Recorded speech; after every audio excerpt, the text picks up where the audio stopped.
And we're live. Good evening, ladies and gentlemen, and welcome to Big Girl and Friends. My name is Christopher Wilson, also known as Big Girl, and we are delighted to welcome you to our stream on this beautiful Saturday, May 23rd in Toronto, Ontario. It's been a gorgeous couple of days here. Summer's in the air. Loving the weather, enjoying my COVID connections. For anyone that's chiming into our stream for the first time, my COVID connections are the people that I meet in the world. I have to say, it was quite a week of running into fabulous artistic souls. Let me see if I can find, if I had this list. COVID connections, I ran into, just the other day, I ran into Chris Sugiuchi while I was out on my bike, and my co-host Ryan Kelly looking very well masked. I ran into choreographer Gino Berti, former student of mine, Stefan Godet. Who else did I run into? Chris Sugiuchi, incredible MD. It's been a lot of fun just randomly running into people as we're all sort of like socially distancing, saying hello. Today I hooked up with some beautiful friends at a park and said hello from a distance. But it's been a gorgeous day. And, you know, when you're stuck inside, it's so great to get out in the sunshine.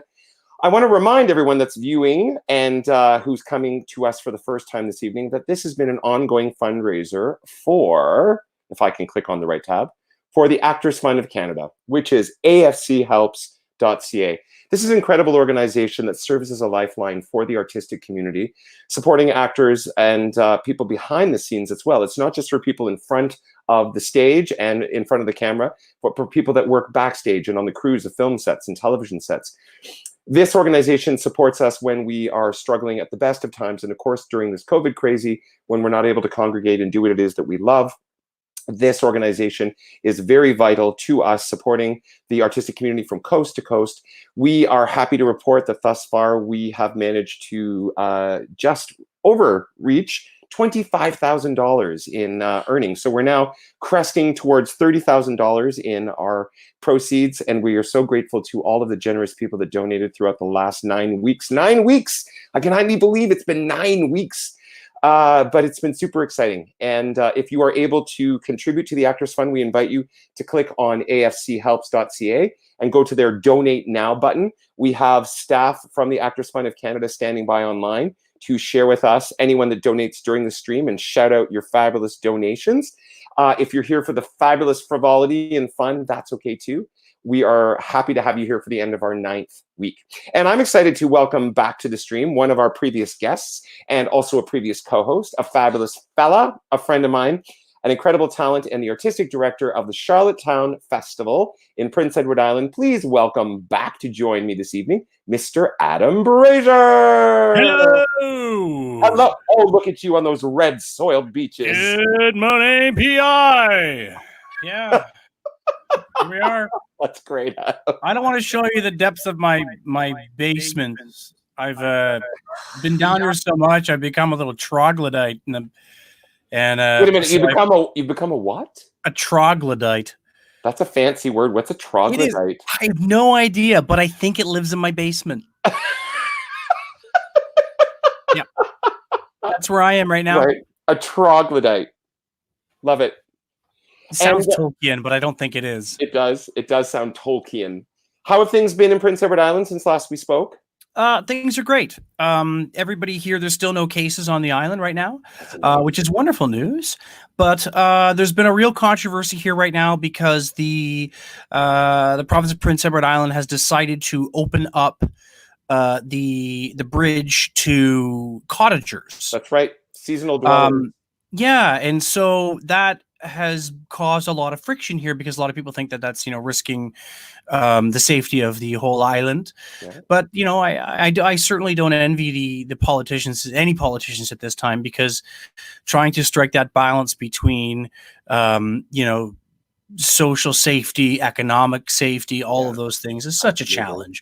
So there's a little bit of controversy, which is always fun on a small little island.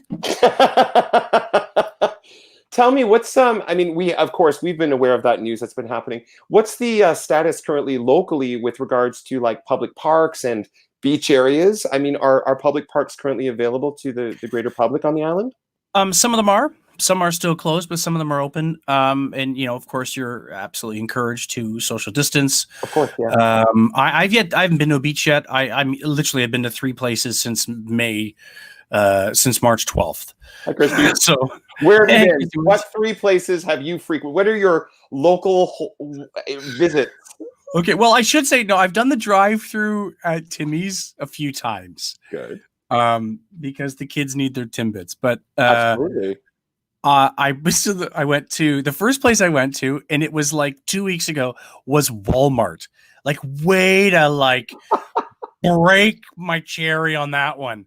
It was just terrifying because Walmart brings out the worst of society at the best of times. During a pandemic, it's like everyone had their pajamas on, everyone was wearing sandals and socks, and it was something, man. And then I went to Sobeys, and my wife's birthday was on the 14th, and so I went to buy her something very romantic at Canadian Tire. Dare I ask what you bought her? I bought her a pasta maker because that's what she wanted. A pasta maker.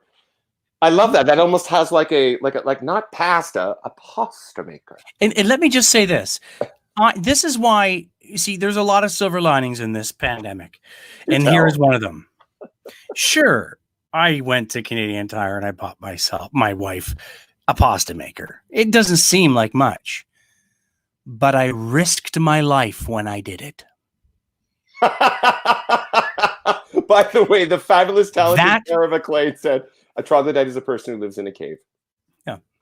Thank you, Tara. It's your man cave. Love it. My man cave. So that's very romantic to risk your life to buy a pasta maker. Absolutely. And who's benefiting from this? Does your wife enjoy pasta, or does her husband enjoy pasta? Actually, the kids do. It was a sacrifice for the greater good of the children. She's made it once, and it was pretty good. The children. It was more like gnocchi, we decided. Accidental gnocchi. That's awesome. So I'm curious, if I can, before we bring on our fabulous guests, because we have so much to talk about, is it cool to talk about what are some of the initiatives that the Confederation Center and the Charlottetown Festival are sort of exploring or pivoting? I was chatting with Kyle Galemba and Kyle Blair, who were bringing us up to speed with the initiatives like the Shaw Festival were doing and how they were trying to engage with their public online and virtually. What are some of the things that your team has been sort of thinking about in lieu of the fact that we won't be able to bring people to the stage to share in this year's season? No, and for the first time in how many seasons? Yeah, 56. My goodness gracious. Yeah. Well, we're right now we're in the talks with the province about projects and what we can do. But like so many arts organizations, especially those that really function and run through the summer, your pre-production costs are already spent. So there's nothing left in the coffers, right? Yeah. So everybody's in the same situation where they're kind of going, well, this thing hit us at a certain time where we spent all our pre-production money and we were going to bank on ticket sales. Well, we don't have those now. Yeah. So we're having to, reach out for help and also pitch to the province certain ideas that we think would really kind of benefit our community and the artists on the island. I feel, and I know that our CEO, Steve Bellamy, really feels that, as the Confederation Center of the Arts is the largest arts organization east of Montreal. It's the largest voice in Atlantic Canada in that regard. And it has a social responsibility to continue to be a voice and continue to be a platform for artists to have their voice heard. Yeah. So we're really trying to find ways to pivot digitally, but also pivot digitally in unique ways, in a really quality ways as well. So it's It's been a real learning curve though, because all of us are learning a whole new vernacular, right? Like it's like troglodyte. I'm adding that to my COVID vernacular. You're welcome. Thank you. No, but that's exciting. Yes, all we can do, and I have to say, I don't want to get too much into this. I had a gig lined up, like many actors. I'm actually not doing a lot of auditioning, so I was very blessed to be offered a gig this summer at the Thousand Islands Playhouse. And I received, I just speak to the reality of the theater, theater companies, not just the actors. So they paid us out of our contract. But, those companies like the Thousand Islands Playhouse, like the Charlottetown Festival, I guess we're obligated through equity contracts to do that. But you're not making the revenue either. So, as much as the actors were grateful, I'm just hopeful that that the arts organizations that need to stay the course so that they're there when the actors are able to come back to work, that there is work. It's obviously a delicate balance. So I just want to say, in someone in your role, you know, in a role of artistic leadership for a major arts institution, I just want to say, you know, kudos to you for trying to navigate the terrain and figure out new ways to engage while you're still trying to keep your own organization vital and afloat and financially viable throughout this difficulty. So. No, thank you. It's a challenge. I will say that we've got some really good leaders nationally, and people like Jillian Kiley and Anthony Cimolino who are able to speak to such a larger kind of national audience, and share the voice that all of us are feeling right now. So we're really lucky to have people like that in those positions. That's great. Well, we have a fabulous guest on this evening to conclude our 9th week. This fella, I first came across this fabulous gentleman when he was playing the role of Link in the Toronto premiere of the fabulous musical Hairspray with Mirvish Productions. He is become a mainstay on your youth television set with the Family Channel on series such as The Next Step, and also playing a fabulous character named Mr. T. He's an all-around fantastic guy. And we are thrilled to welcome to the stream the gorgeous, the vivacious, the talented, the dashing Mr. Michael Torontow! Hello! Hi, Michael. How are you? I'm very well. How are you? Peace and love. I like your shirt. Spreading it all. Spread it. Where are you in the world, my friend? Tell our viewers where you are physically residing right now during what I lovingly call now the COVID crazy. I'm physically residing in Dundas, Ontario, Canada. Not to be confused with Dundas Street, which does stretch from Dundas, Ontario, all the way to Scarborough, and further, I think. But it's technically Highway 5. Dundas is a town that's technically part of a greater Hamilton area, and basically just beyond us is the woods and farmland. So, it's just you and the wildlife. That's right. I don't know if it's you. I just, sorry, you said Dundas and you said it so articulately and you said it more than one time. I just have to point out, for those of us who occasionally take the TTC, whenever I hear, I'm sure of it recently, whenever I hear the female voice saying, next station, dumbass, Dundas station, I'm sure the first time, I'm convinced that it was the woman having a giggle that it says dumbass before it says Dundas. I'm just saying. Mm-hmm. Lana Lynn, do you agree? I'm going to say that that's for me. Absolutely. No, that's for your shirt. Oh, nice. Anyway, I'm sure Dundas is not dumbass, and it's a lovely community. What has isolation and COVID look like for you in that lovely town? I mean, were you in production? Were you shooting for your television shows recently, or was that all? Well, for starters, I just have to give you a little bit of a correction. It was actually, yes, I did shoot 2 episodes of The Next Step, but I was actually on the spin-off called Lost and Found Music Studios. Got it. See, the connection, got it. You were on both. Yes. You become Mr. T on the spin-off called Lost and Found Music Studios. I was hired to be Mr. T, on the spin-off, to be who's basically the adult authority figure for the kids. The Next Step has The Next Step had oh my gosh, I don't remember her name. The character's name, but there was a like Saved by the Bell had Mr. Belding. Like apparently all youth shows ought to have an adult authority figure on camera with the people, so that parents know that their children are not watching just a bunch of other kids running around and being crazy. Right. Without some sort of authority figure around. Wasn't there a character in Hairspray called that? The male authority figure? Yeah. Wasn't there? Yep.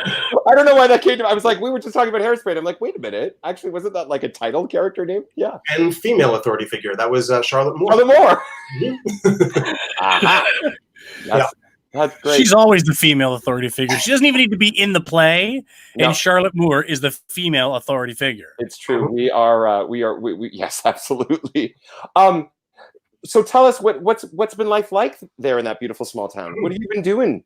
Well, we were just to sort of add to what you were saying. When I was over there last This year, is my friend Justin from Brisbane, Australia. So you've got someone who's gotten up on Sunday morning to see you, and he said the same thing. I thought that they were saying dumbass instead of dundas. oh, okay. Hilarious. So anyway, I was in production of the secret musical that is associated with The Curious Voyage that Talk is Free Theater is. We're doing it. Yeah. Maybe tell our viewers really quickly, just snapshot, just to bring them up. So Talk is Free Theater is a wonderful company in Barrie, Ontario, which is just north of Toronto, which is run under the artistic directorship. And you could make sure I don't pronounce Arkadi's name, so I don't mess it up. You got Arkady Spivak. Thank you. Into the mic. Arkady Spivak. Who does really Spivak. Yes. And Arkady does some really, really, really exciting and innovative programming. So Michael was involved in a secret show. Yes. That didn't make it to the stage. No. Because it was that secret? Because it was that secret? Well, it was never. Well, it was that secret. It was never going to be on a stage, but it was part of a 2-part experience that audience members would buy tickets for, sign up for, and the first version that we did was audience members bought tickets that were like $2,000. They went to Barrie. They saw a bunch of immersive type things. I have to be so careful on how I say this. I love how delicate you're being. It's great. So anyway, to try to make a long story short, the audience members were in Barrie. They were taken around the city to a house for one little bit, to like different places, to Arkady's apartment apparently, and audience members were encouraged to feel something, and then they flew to London, England the next day, and then the following day, so now day 3, they continued this immersive experience with actors who were already in London for the afternoon, and then they came and saw our show at night. They knew they were going to see a musical, they just didn't know which one, but the musical was of the theme that the audience members were being asked to sort of engage themselves in with these other actors. Very innovative. The secret musical is sort of like that's what all of that was about. That was all this immersive lead up. Very exciting. Right. So that was a year and a half ago, and everybody who did the show, we really wanted to do it again because it's a musical that everybody knows, or most. Who are some fabulous artists that you got to collaborate on that project with? Mitchell Cushman's the director. Daniele Bartolini. Did I say it? I said it right, but is that his last name? Who does Dopolavoro Theater? It's D something 2 is the name of the I believe you're correct. Yeah. And since you've done Light in the Piazza, your Italiano accent is perfetto. Molto grazie. De nada. Prego. Prego. Yeah. So music direction, Dan Rutson. And last time it was Tara Litvak. And we have the wonderful Cameron Carter, who is our choreographer. So you also had Gabby here a little while ago, and she was in the show. She comes in, she comes out. Yeah. She visits. Yeah. She shares the love with the people, and then she leaves. That's what she does. But to sort of answer your question that I still haven't gotten to, I feel like I am really fortunate in this situation with respect to the fact that I do live on the outskirts of the woods, or like near the woods. I have nature available to me at all times if I need to get out of the house. This time I feel almost like really like guilty saying this because this has been probably exactly what I needed at the time that it happened. Hey, that's amazing. We celebrate that. I get like, hey, do I wish that of course I mourned the loss of our show, or at least a temporary loss of our show. And it did take a little while for me to really process everything. But then once I realized that like I had this opportunity to really like tie up a lot of loose ends with respect to the real tangible things and also mental health loose ends that I had been letting sort of linger for a long time. And I honestly just feel like I'm a happier person now in general.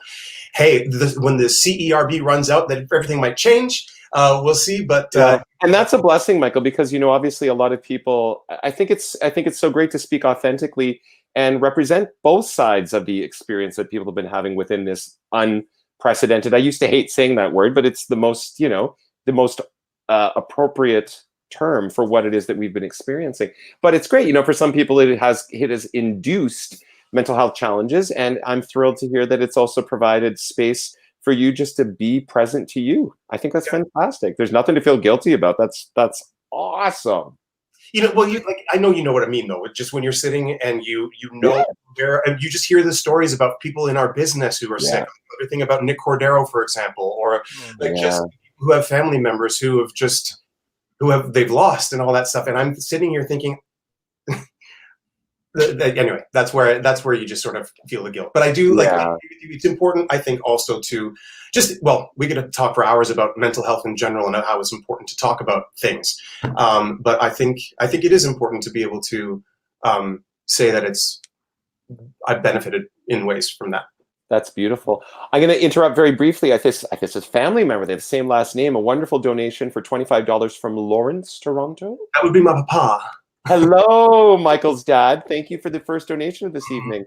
Every dollar brings us that much closer to $30,000 now that we've overtaken 25,000. And I have to say that there's nothing, seriously, that we were talking, sorry, Michael, I just want to share this. Oh, hey, seriously? Why is Siri talking to me? I didn't touch you. That's funny. Voice activation.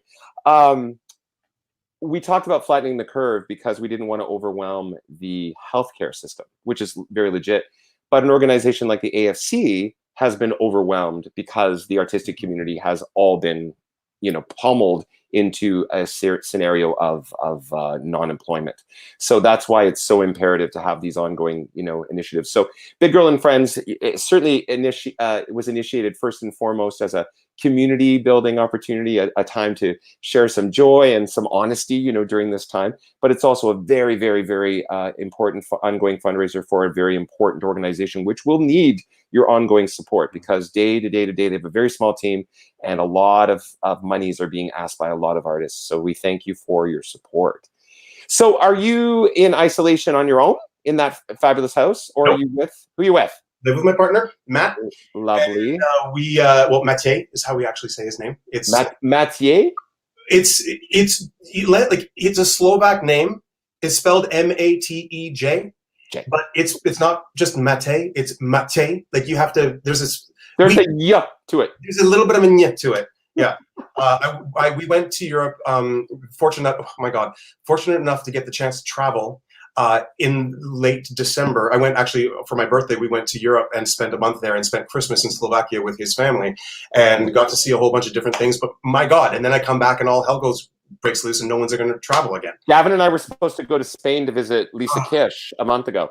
Oh, no way, really? Yeah, we were going to Sitges to hang out with Lisa Kish and her husband and the girls. And of course, we didn't go.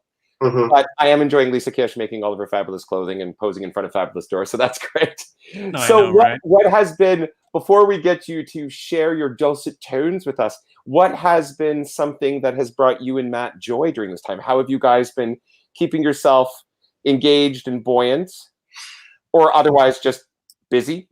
He is massively okay. Well, for starters, the house that we bought a couple of years ago was built in 1955, and the purchase of it was with the intention of changing it completely over the years. The one in Dundas. Correct. So he this house is in constant renovation. So like the bedroom is done, but the kitchen is going to move soon, and like just little things. It's not a very big house, but it's definitely that's what he does as far as not just a living, but also for his own mental health, and he loves to putter around the house and do that kind of thing, but also garden. We have beauty of not living in Toronto is you can afford things a little bit better. So it's actually a yard that we can plant things in. Yeah. And he is a voracious, you can't describe a gardener as being voracious, but he's a voracious gardener. Passionate gardener. So we do a lot of that stuff together, and if the weather is, as long as the weather is half decent to be outside, then we will be outside pretty much all day. That's amazing. Adam, I've seen you build a mean sandcastle. How's your green thumb? Oh, well, my green thumb is not bad. I will tell a quick story. We were growing herbs in the front room and where there's lots of sunlight, and we had the egg carton with all the different herbs lined through it, and the little, and so this is basil, and all the way down, and it was there, and they were starting to sprout. It had been about maybe 10 days, and the things were going really well. But at the same time, we were receiving a lot of packages, and so I had created a spray bottle with vodka, a little bit of, or no, vodka, alcohol, same thing. Mother's milk, a little bleach, and I put a spray bottle to spray down packages. Well, my wife got it, thought it was water, and sprayed it all over all the herbs. The herbs. So she can't, like, I mean, the herbs have no COVID, but there's no herb either. That could have been a yummy late night snack. Anyway, whether you want my green thumb story. There, that's a great theme. So, Michael, when you were thinking about sharing music with us, where did your musical headspace go to? Well, it first went to a usual go-to favorite of mine that happens to be fitting because we are all in our own versions of caves at the moment. So I am going to be singing Daybreak. I'm telling you, this troglodyte thing is really coming through. Really? Well, yeah. A person who lives in a cave. So, sorry, continue. Mm-hmm. So I'm going to sing a little Daybreak from Floyd Collins, which is a show I was very lucky to get to do 6.5 years ago, both in Vancouver with Patrick Street Productions and Talk is Free Theater as well. It was a co-pro, and playing Homer. And so you're going to hear that this song that I'm singing is, for anybody who knows it, is a duet technically. And I recorded myself singing the Floyd part. I didn't know Adam was going to be here. We should have. Well, it's hard to sync it up live. That's a tricky. So, but you can sync it up live. Yeah, it's more fun for me to say, ladies and gentlemen, this evening, Mr. Michael Toronto will be joined by Mr. Michael Toronto. Correct. So and the harmonies in this song are just too nice not to have. So you could sing it as a solo, but I chose not to. Daybreak from Floyd Collins. Take it away. Share it with the people, as Kathy Epstein would say. All right. The people. We're here for you till your track goes. Okay. It was beautiful. And when we left that cave, day and night out exploring, must have been 2 o'clock in the morning. The house was quiet. Remember, Floyd? We was all snoring and sleeping real sound. You came atop of the hill, Floyd, like a monkey, just a screeching and a leaping. You crazy loon. Remember, Floyd? Remember how you screamed? You hollered something about a cave. In our night clothes, we came a-toddling out, and Miss Jane in that old sleeping bonnet, like a dog, she was waddling. Remember Floyd? Remember how she looked? We was holding hands as you marched us across the field. There's a whole mess of stars that night. As we enter in, the lights of the sky die down, like still, like cool, like nightfall.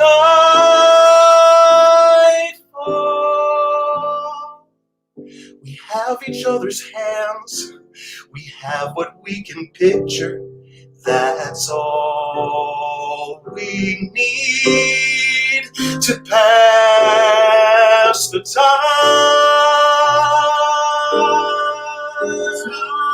Inside has a way of flowing on, going on a wind.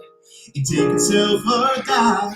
Time inside kind of puts me in the mind of when Mama was alive. When Mama was alive, no one even says a word. We are happy dreaming, we are, and before we know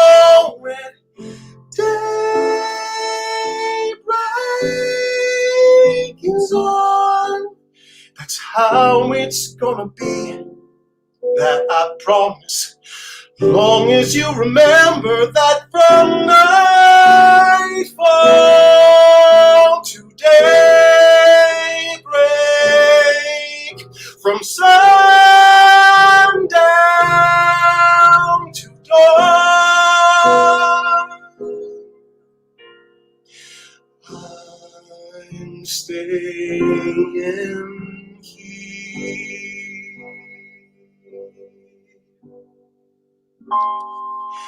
That's right. You rest now.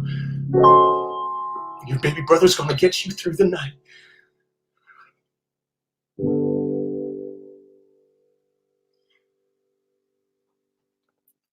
Oh, wow, what a great score. Oh, that's beautiful.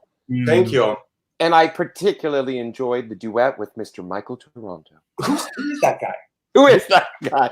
He's got a nice voice. Well, listen, Michael, part of the fun of the show is just we like to invite big girl friends of big girl friends. So there's a certain fabulous fella who decided that they were gonna come by and visit just to say hello. So welcome, Mr. Sean Wright. God bless. Hey. Hi. You said it amazing. Oh, thanks. I want to As always. Are there What's any that? people watching? I want to say thanks, bitch. Oh, you. Oh no, you're allowed. We're not sanctioned for children on the YouTube, which is why we can have the live chats. Oh. Yeah, Sean Wright ushered in the F-bomb into the series very early on with a swift follow of Karen Birthright. So Yeah. it's all, Yeah, it was pitiful. and then Yeah, coming not all only of the internet. So Not only the F bomb, all the letters up to F, I think, pretty much. absolutely. I think have to C, say- and a couple on C and D. Yeah. I have to say how pretty the Big Girl and Friends logo looks in your little Brady Bunch right now. Circle. It's very nice. Hey, Michael, you know what I was impressed by? You sound beautiful as always. Thank But I you. was also impressed by you sang the harder stuff live when you actually could have put the sort of the harder, like the higher stuff. You could have laid that down. That's right. But that made it right That's exciting. Why did you bring Sean on to give me notes?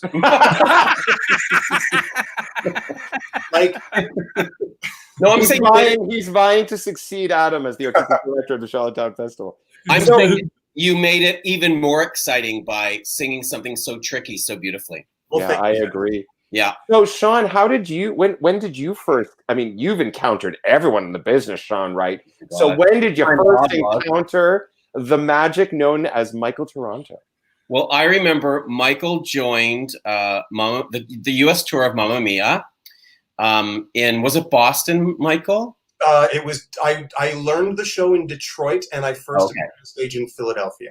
And Was that your first big? That was your first sort of gig, Michael? yeah. The U.S. National. U.S. national tour of like the hottest musical around. It was my Yeah. first job, and it screwed me for the rest of my life. Yeah.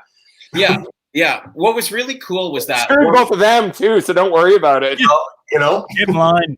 Yeah. They kept replacing, I mean, once we went to the US, they still kept replacing the outgoing Canadians with Canadians because they just liked, because they were giving the best auditions. Amazing. Michael's no exception. I think so. Michael was an understudy for Sky and went on beautifully. And Adam, you would have gone by then, right? Yeah, I had left I think a city before. I left in Minneapolis. Yeah. Like I opened Minneapolis and then left. Yeah. So Yeah. you two never crossed paths. Not during Mamma Mia. No, I first met Michael behind the dumpster at No Frills, and for an audition. And then no, I don't remember the first. I don't know if it was Mamma Mia the first time I met you. I'm not sure. Michael. I don't remember exactly where we met the very first time. Oh, you know what? I might. But you. No, I don't remember. But it was a long time. Like It was I just Remington's, remember- wasn't it? it was I remember seeing you sitting at a bar. It was Remington's. It was definitely Remington's.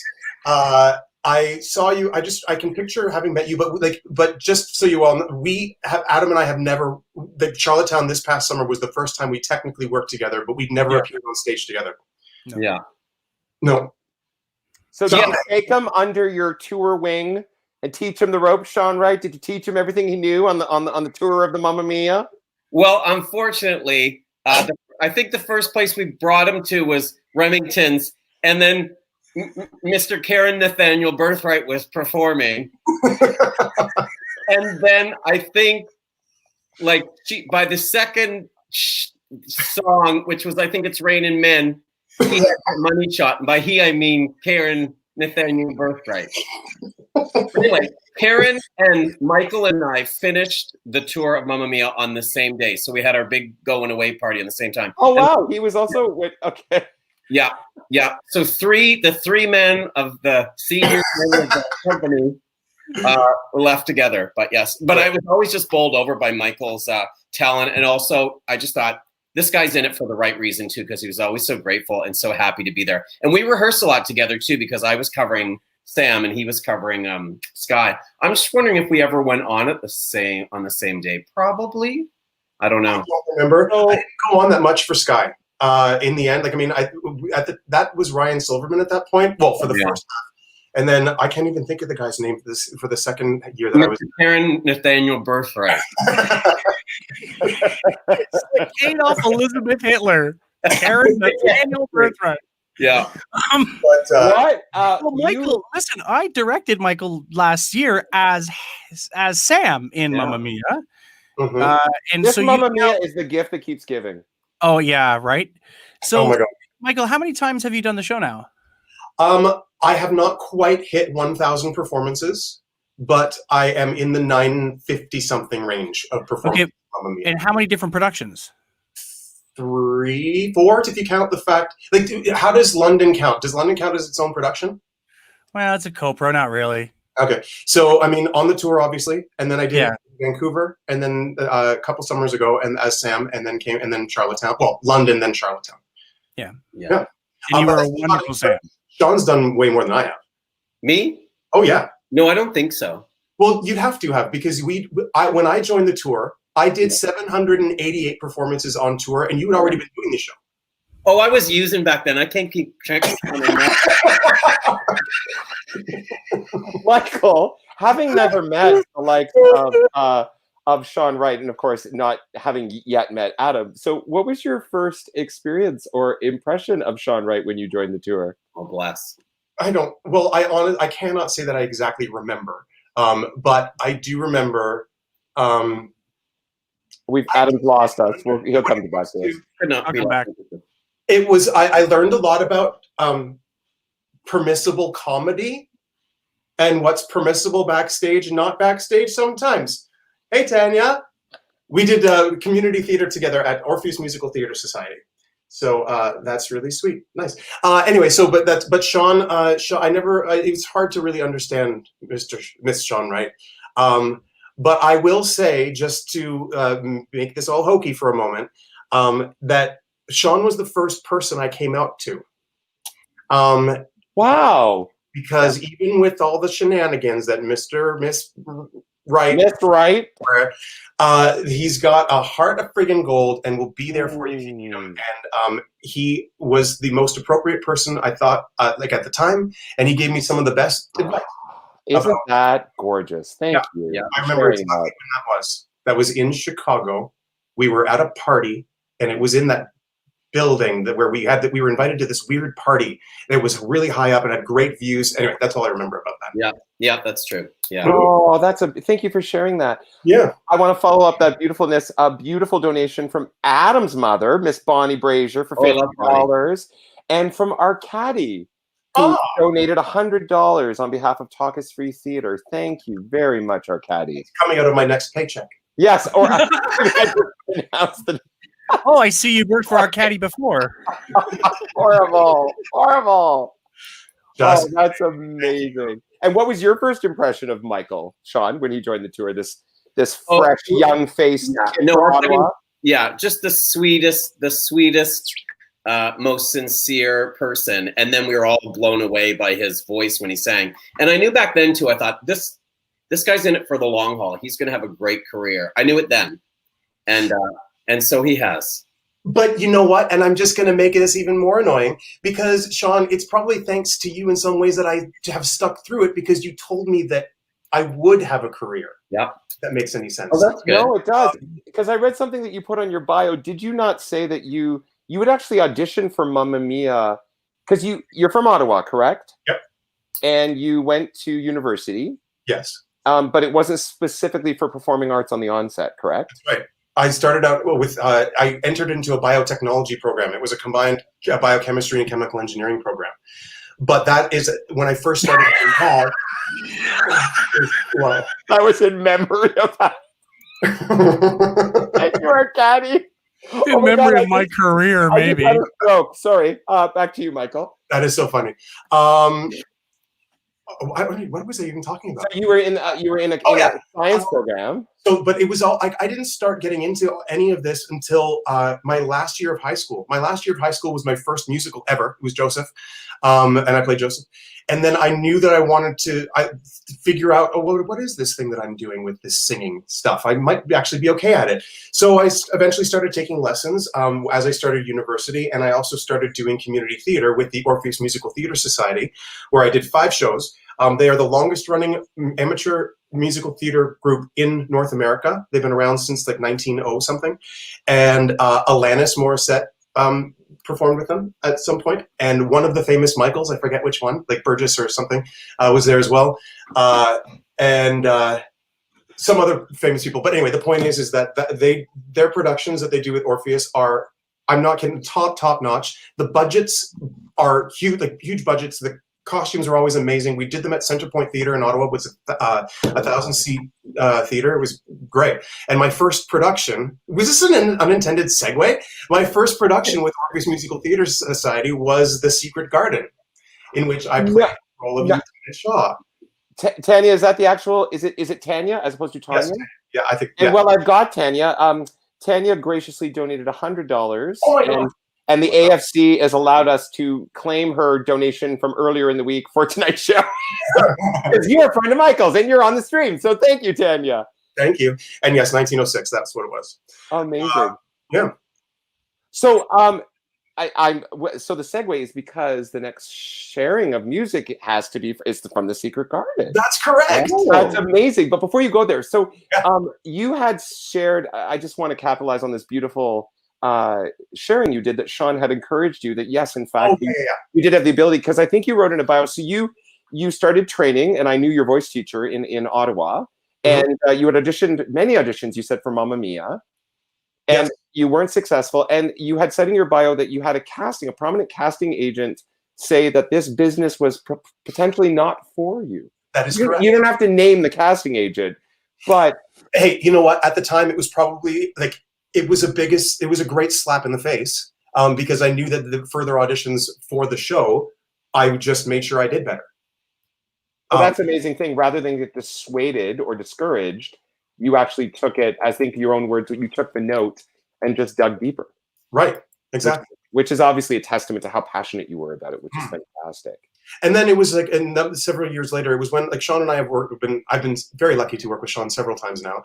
And it was when we were doing Side by Sondheim at the Grand in London. And we would often drive together because I had a car and we drove. And Sean was hitchhiking. And Sean, right. I get Charlotte and Glynis out of rehab in the morning, and we go to work with Michael.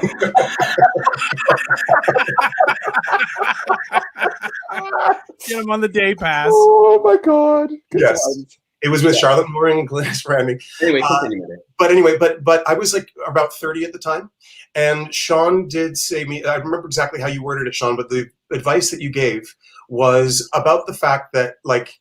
I mean, I'm sitting here we're looking at 4 leading men types here in this room today. But like your 30s, you said something like your 30s are going to be hard because, and this makes sense for many different people of different, demographics, but your 30s are going to be hard because you're too old to play the Lynx anymore. And you're too young to play the Archibalds or whatever. So, and you were a tween again. Pardon me? You're a tween again.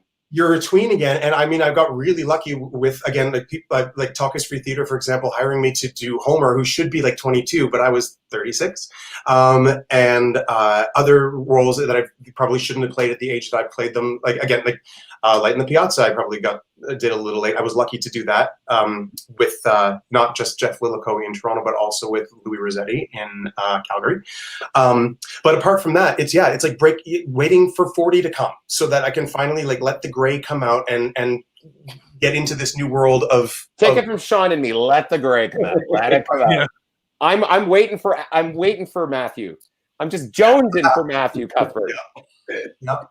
So yes. Anyway, but it was because of that advice, I would say, that I stuck through, and because it could have been very easy to just give up, because it was in my 30s that I ended up working the most restaurant bartending jobs that I ever worked in my life, and I was definitely some low times in my 30s for sure, but things are getting better. So amazing.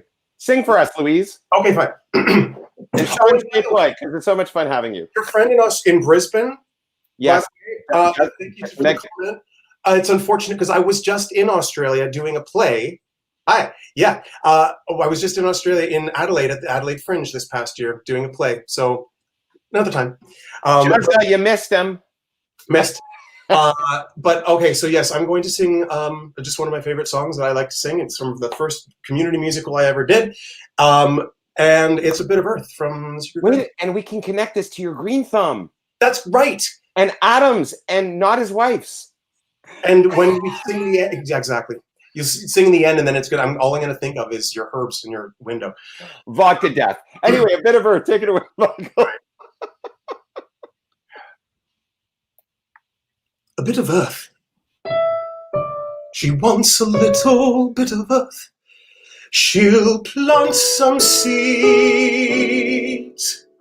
The seeds will grow. The flowers bloom, but is their bounty what she needs? How can she chance to love a little bit of earth? Does she not know? The earth is old and doesn't care if one small girl wants things to grow. She needs a friend. She needs a father, brother, sister, mother's arms. She needs to laugh. She needs to dance and learn to work her girlish charms. She needs a home, the only thing she really needs I cannot give. Instead she asks a bit of earth to make it live. She should have a pony gallop across the moor. She should have a doll's house with 100 rooms per floor. Why can't she ask for a treasure? Something that money can buy, that won't die. When I give her the world, she asks instead for some earth. A bit of earth. She wants a little bit of earth. She'll plant some seeds. The seeds will grow. The flowers bloom, their beauty just the thing she needs. She'll grow to love the tender roses, lilies fair, the iris tall. And then in fall, a bit of earth will freeze and kill them all. A bit of earth, a bit of earth, a bit of earth.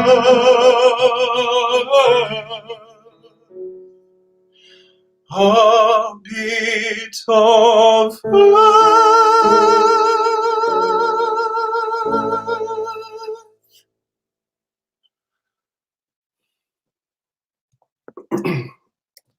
tutti. Thanks. Thank you. Chris muted. There you go. So beautiful. Oh, so beautiful. I was thinking very selfishly as I was listening to you sing that I would love to sing Craven to your Archibald. And then I remembered that, if I'm not mistaken, Sean sang Craven to Adam's Archibald. Is that correct? Yep.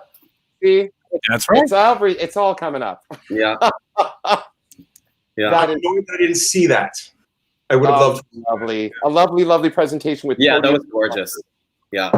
Oh, it was gorgeous indeed. So Michael, yes, Karen Birthright, she's here sharing the love. Oh my God, she just bless him. Yeah, she just texted me. She said her heart stopped, and when I saw you on screen, I said, "Why?" She said, "I thought you had passed."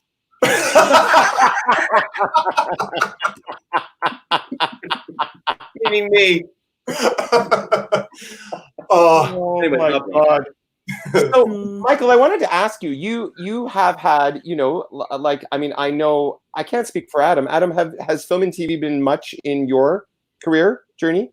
No, not really. I tried to pursue it for about 3 or 4 years at one point, and I didn't get anywhere with it. It just was but honestly, I knew it wasn't, my heart wasn't it, because the agent would call with the audition. I go, yeah, exactly. I got to learn this now. You know what I mean? We're with theater ones. It was like, oh, what is it? What is it? I want to know. And so I think it just kind of, worked itself out for me. Yeah. Also, I have a complete lack of subtlety, so it didn't work. And I know, Sean, you've done little bits of film and TV as well. Yeah, a little bit, until I was in one serious episode. Well, I did okay, but I was in a serious episode of something, and a review said that, and the plot was going well, the tension was good, until on the screen appears Sean Wright, and then in brackets, a walking theme park. Oh my God! Wow, that's magic. Yeah, I love it. I put it on a t-shirt. Yeah. Well, the reason I brought that up is because, Michael, how have you found your experience with Mr. T? Like, what has that sort of crossover? It was Mr. T. Care birthday, young Mr. T. We're not going to start quoting. We can't start quoting Eddie Murphy. It'll go off the rails. That's right. But what has your experience been in those first off in the first series that you were part of, and then the spinoff? Like, how's that translation been for you from stage to screen? Sure. Well, let me just make sure that we get all the. So I because the next step was first. I showed up there just to I shot 2 episodes, but I don't think they ever really aired because they were going to try and link the 2 ideas together. The idea being the next step is about a group, like a school of elite dancers, and Lost and Found Music Studios was about a group of elite musicians. And the idea would be that there would be crossover stuff that would happen between the 2 series. And so even though I've done single days on a handful of things shot in Toronto, but Lost and Found was the first thing that I got to have understand what a full season would be like to shoot it. Yeah. And it was a really great, interesting experience. But I mean, it's all over now because unfortunately, the person who created the show. Anyway, long story short, there was just showbiz stuff that happened that made it so they ended up not continuing with the series. The show is well received. It was all over the world, and people really liked it. I still get recognized, which is ridiculous. At No Frills of Adam, but I'm not kidding. He was twice at No Frills, the same cash register. I've had 2 young people see me and say, "Hey, Mr. T, that show was done 4 years ago." Not 4 years ago. But just, I will say that, there's nothing that beats live. There's something that was about shooting a TV series. There was a lot of it that was really wonderful to be a part of. There's nothing that beats film and TV dollars, though. Oh, no. Yeah, really. No. Film and TV dollars. Yeah. Anyway, namaste.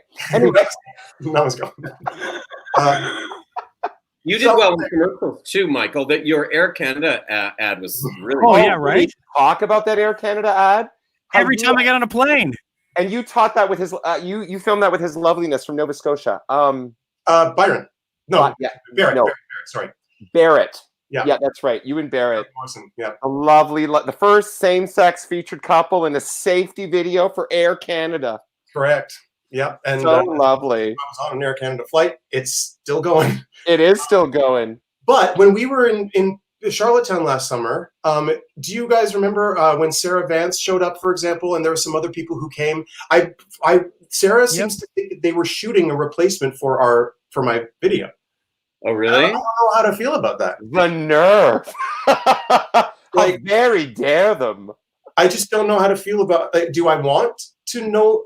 Like, if there's something that is really nice about getting random messages on Facebook from people that you haven't talked to in a long time, but when they're like, all they send is just the same image of me from the back of a airplane seat. It gets a bit crockery. So many versions of that photo in my phone, and I'm thinking, like, it'll be like, oh, so and so, oh, that's really nice. They want to say hi. It's the plane. It's the plane. So I kind of wouldn't mind not having that anymore, but I'm lucky to have people care enough to take a picture of me and send it to me. That's great. Well, listen, you've spoken. Talk is Free Theater is a company that you've had a lot of collaboration with.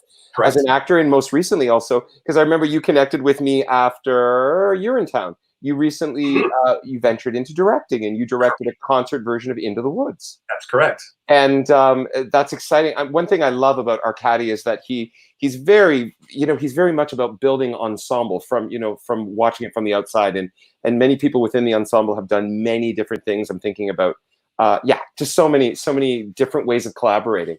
So has your work with that company inspired you to sort of look outside of maybe the trajectory that you were on strictly performing and maybe doing film and television? And has that maybe opened up other avenues that you have yet to explore or desire to explore further? In a way, absolutely. Like, Sean, you look so serious. Oh, it's because I can't see. You got your grimace on. You got your one of the eyes fell out of my glass. Oh no! You got your angry Matthew Cuthbert look on. Yeah. Not since Charlotte Moore passed have I looked so sullen. Anyway, continue. Matthew. Oh my gosh. Someone should tell Charlotte. Yeah, after her birthday. Anyway, yeah. So talk to us about that. Things that you may want to. I think directing was always something that I'd wanted to do at some point in my life, but I never really knew how. Like, it wasn't necessarily on the. It wasn't in the immediate trajectory. Yeah. Yeah, like I in some ways I didn't feel like it was time yet. Like, or I didn't know if I never really knew when the right time would be. Let's put it that way. And then in his wisdom, Arkady gave me the opportunity out of the blue and said, I want you to direct finally this year. And it was going to be a different show at one point, and then we ended up doing this instead. And we did a 10-person version of Into the Woods. And I also had a group of youth from Barrie that I needed to. We were mentoring them outside of the show, but we also incorporated them into the show. And there's nothing like figuring all the shit out for yourself as you got to figure it out. And I will say I absolutely loved having the role of director in the show, and I'm looking forward to doing it more. I want to learn more about how to do it properly, but I had a certain approach that I wanted to have with respect to the show, and I did it, and it went over well. So I'm looking forward to having those opportunities a little bit more as we go forward. That's whatever that might mean. Yeah, absolutely. That's super cool, and I'm so glad that Arkady has created a space that's conducive to that. That's fantastic. I mean, he's been a godsend for many of us for so many different reasons.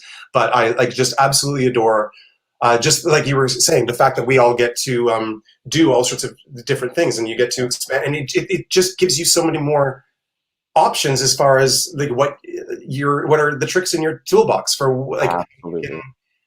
Yeah. Be part of other companies elsewhere. So that's fantastic. And everybody loved Michael's show in Winnipeg as one-person show. We played on the same night, so I didn't get to see it, but it was just the toast of the town. No. Was that the first time you had done a one-person show, Michael? No, I did the same play. It's the play called Every Brilliant Thing. It's been circulating around a little bit now, and some of our friends have done it as well. I did it in Barrie for the first time with Talk is Free, and then a year later, this past January, I did it in Winnipeg. And yeah, Sean and I were both I was doing that, and he was doing his Ghost Light, which was also winning so much praise in Winnipeg at the same time. And then she got published here. Yeah, and then, but the highlight was when we went out to brunch with Ari Weinberg. That's right. We had brunch with Ari Weinberg. Yeah. And you broke Winnipeg. And we broke Winnipeg. We forgot our wallets. He bought us latkes. Terrible. But yeah, one person show, that's a whole other ball of wax. Yeah. And especially that show, because it's very interactive.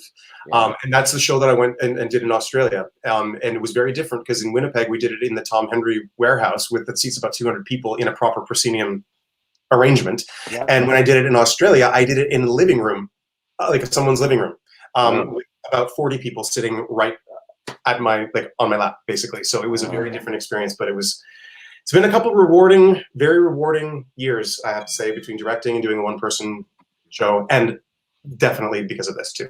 Here's to continued growth, eh? Hell yeah! My God, always the fastest hour in show business. How's it? It's over. Oh, you're gonna sing. No, you're gonna sing. Oh, absolutely. We go over time. You got to give it to the people. We are, however, continuing next week for our 10th week of Big Girl and Friends. That's a lot of Big Girl. We are joined by a fabulous talent. An Islander, in fact, the fabulous, the gorgeous Jessica Gallant, one season, played Miss Anna Green Gables, and a gorgeous light. We're super excited to kick off our 10th week with her. And if you would like to shout us out on the social media, don't be afraid to give us a little hashtag Big Girl and Friends. I love that it's in pink, bubblegum pink. It's my favorite.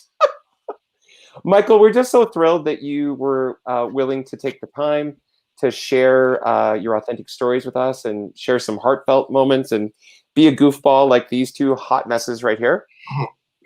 Yeah. And I'm thrilled that you are finding some beautiful quiet time with your partner and just enjoying, embracing the gifts where you can. And we're grateful to everyone that donated, including kicking it off with your dad and your mom.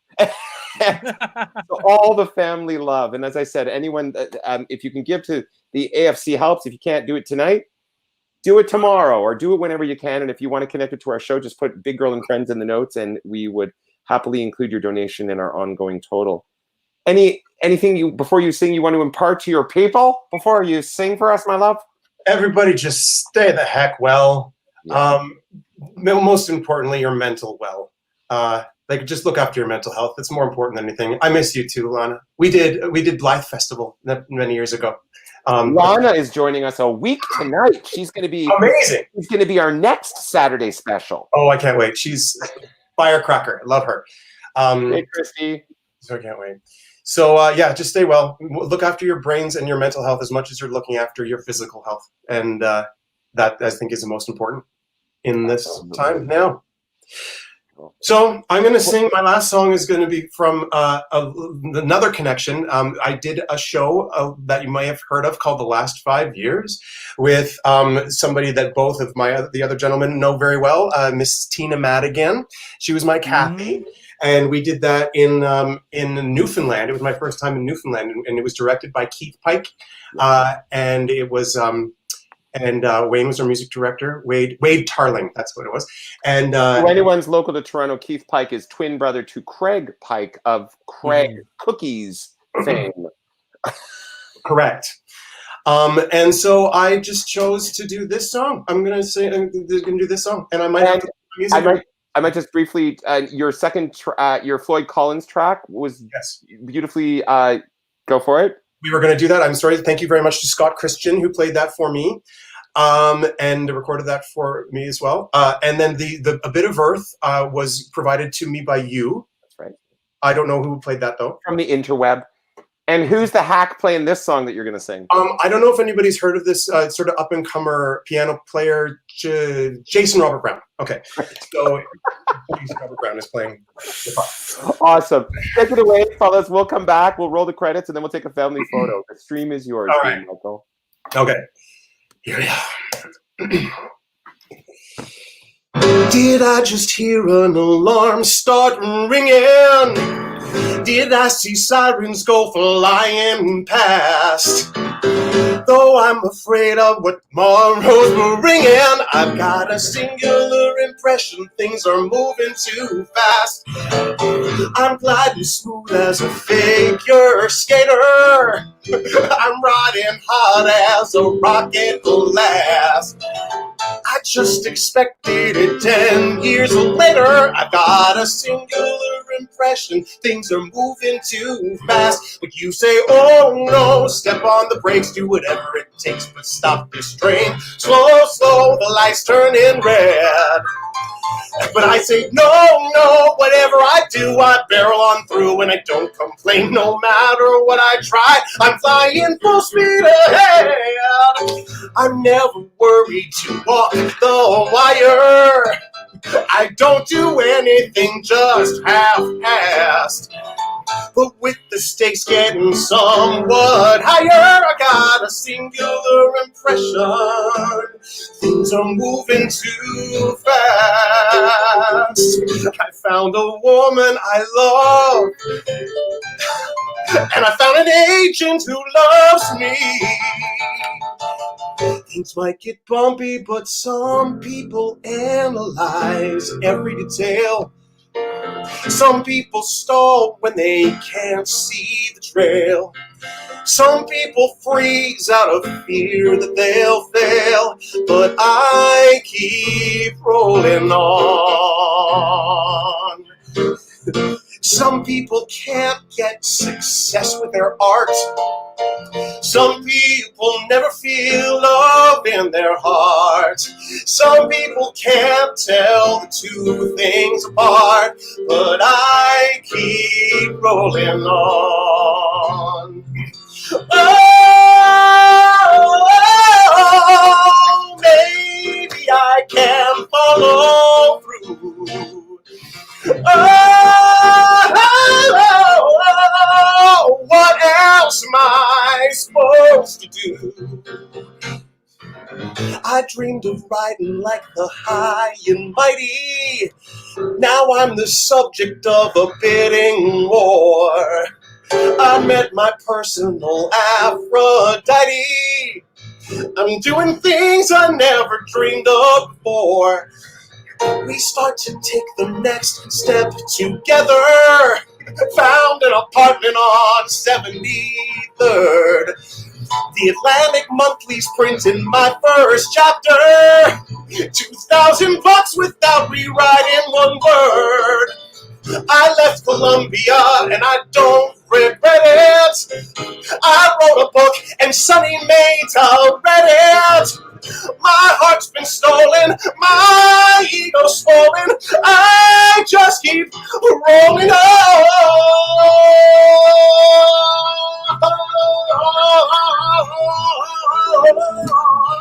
And I think, well, what else is in store? Got all this and more before 42. It's hard not to be sure. I'm spinning out of control. I'm feeling panicked and rushed and hurried. I'm feeling outmaneuvered and outclassed. But I'm so happy I can't get worried about this singular impression. I've got a singular impression things are moving too fast.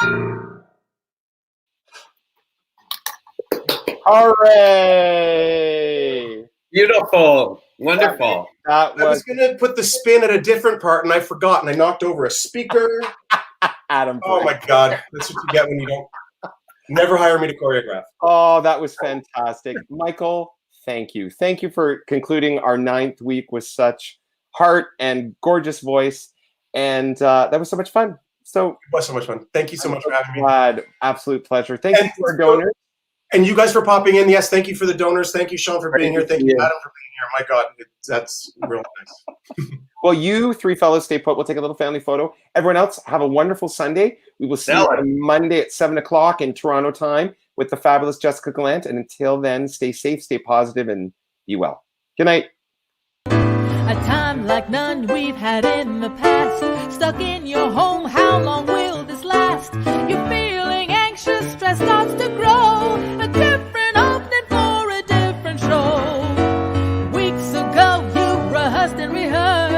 all shut down now, you couldn't feel worse. You ask yourself, will this ever be right? I know there's